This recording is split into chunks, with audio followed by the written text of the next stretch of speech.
Jurassic World Alive begins the May season with one of the most extensive rebalances we've seen in a long time. For the first time in a while, Ludia isn't just tweaking one or two creatures. They're going back and changing a wide range of older apex, unique, and a few legendary creatures. Some that have been underperforming, some that have dominated the arena, and some that simply needed to be brought up to modern standards. It's actually great to see Ludia reworking some of these older creatures. It should really liven up the arena and have an immediate impact as players have access to these dinosaurs. Unlike the most recent releases in JWA that are completely inaccessible. So, let's take a look, creature by creature, breaking down what's changing, and more importantly, what it might actually mean for the meta. First up is Centrolophus Lux. Ludia has improved its survivability with stronger resistances to armor reduction, and damage over time. Protective daze is also being improved, and decelerating counter is being replaced by darting counter. These changes are good and should help Centrolophus Lux significantly, potentially pushing it into top 8 contention. Decelerating counter just doesn't work well in the current Apex meta, so moving away from that is a clear improvement, while the longer daze duration is also a strong addition. It gives Centrolophus Lux more opportunities to stay in, deal damage, and get out before dying. The distraction resistance change helps in several matchups as well. Next is Glyptosavis. Glyptosavis has struggled in the upper arena for a while, and this rebalance feels focused on giving the Apex a lot more offense. Its critical damage is going from 140% to 150%, and several abilities are being updated, including Vengeful Ferocious Charge, Alert Vestigial Devour Rampage, and its reactive. For Glyptosavis, we think these changes will certainly allow it to see some rotation on teams. With boosts, it could become one of the most feared revenge killers in the game. Proto Lux is getting a big rebalance. Its damage is dropping 50 points, but it gains better vulnerability resistance and reduced armor resistance. Some key abilities are also being changed, including Cheater's Impact becoming Cheater's Resilient Impact with priority, and its On Escape becoming Cheater's Blessing on Escape. Proto Lux has so many changes it's hard to judge without some real-time testing, but it looks like it can be a major threat now.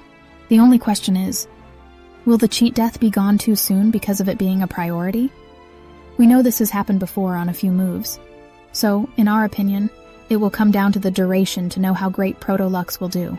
All in all, it still looks like this Apex has some serious revenge kill potential, and the ability to keep coming back, paired with the cheat death on escape and the potential for a heal back to almost full HP. This may be one of the hardest creatures to take down, if you don't have the right counter for it. The one saving grace is no heal debuff resistance, so Proto Lux still has quite a few scenarios that can stop it from healing. Draco Intrepidus also got some attention. The focus here seems to be making Draco Intrepidus more consistent in battle. Swap prevention resistance is becoming full immunity, and minor rending lockdown is being replaced by dazing lockdown strike. The idea is to move it away from rend and allow it to better use its naturally high attack. For Draco Intrepidus, these changes do look promising. We know this creature can be quite deadly when it gets the RNG. It should be interesting to see enhancement track 5 on this creature. Now we get to one of the big nerfs, Spinotops. Spinotops has been one of the most dominant arena threats over the past year. Its damage over time resistance is being removed, and its affliction resistance is also going to 0. Protective advance becomes instant resilient strike. Alert nullify resilient rampage is being adjusted, and its counter becomes minimal empowering counter. This change will finally push Spinotops out of the meta. It's the final nail in the coffin that will put this Apex to bed. What do you guys think? Has it had its time to shine, or is it too soon for this? Titanotholus is also being toned down. The swap in stun has been one of the main reasons Titanotholus could swing matchups so quickly, so it is removed from the swap in. Its damage is also dropping from 1600 to 1500. Protective Stomp gets a longer cooldown, and On Escape Reversal becomes On Escape Healing Obstruction. This change is probably the biggest. It opens the door for a plethora of creatures to finally see some light in the arena. Now we do lose one solid option that can swap in and deal with Beclarosaurus before it gets set up and going. So that is the biggest downside to this rebalance. On the plus side, Gaining a bigger heal on the OE and having the chance to lock the opponent could change Titanotholus's role completely. Fukuitops is another creature being adjusted with changes to stats, resistances, and abilities. Its health drops from 4,900 to 4,800, and it loses resistance to rend and vulnerability. Healing formation and group ripping impact are also being modified. This is definitely a change for Fukuitops. It's been quite a nuisance for many players, so we can see how some might rejoice in this rebalance. It still should be able to deal with quite a few creatures in the head-to-head, but it loses its staying power after that. Now we move on to the unique creatures, starting with Ardentismaxima. It's nice to see that Ludia is giving some love to this older unique. Ardentismaxima is getting its critical damage increased from 125% to 150%. Taunt Shattering Rampage becomes Taunt Fierce Rampage, and it gains On Escape. Critical Impact. We know many were wondering if Maxima would get a buff. Is it enough to give it a chance in the unique meta? We'll see sooner or later, but not having distraction resistance still hurts it quite a bit. Ovylenken is getting a pretty large stat and kit adjustment. Its health, damage, and speed are all going up, but its stun resistance and damage reduction resistance are going down.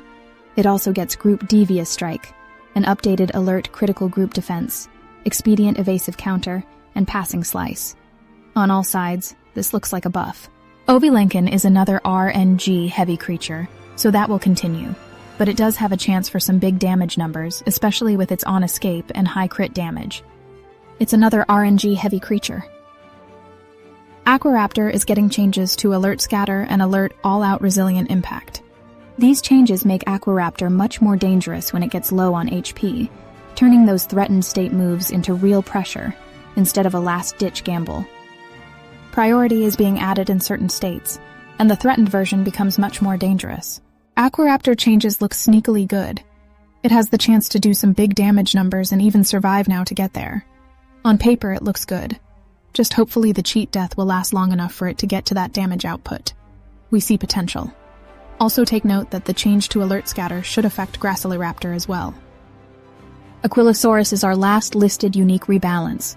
Its damage is going from 1600 to 1650, and its damage reduction resistance becomes full immunity.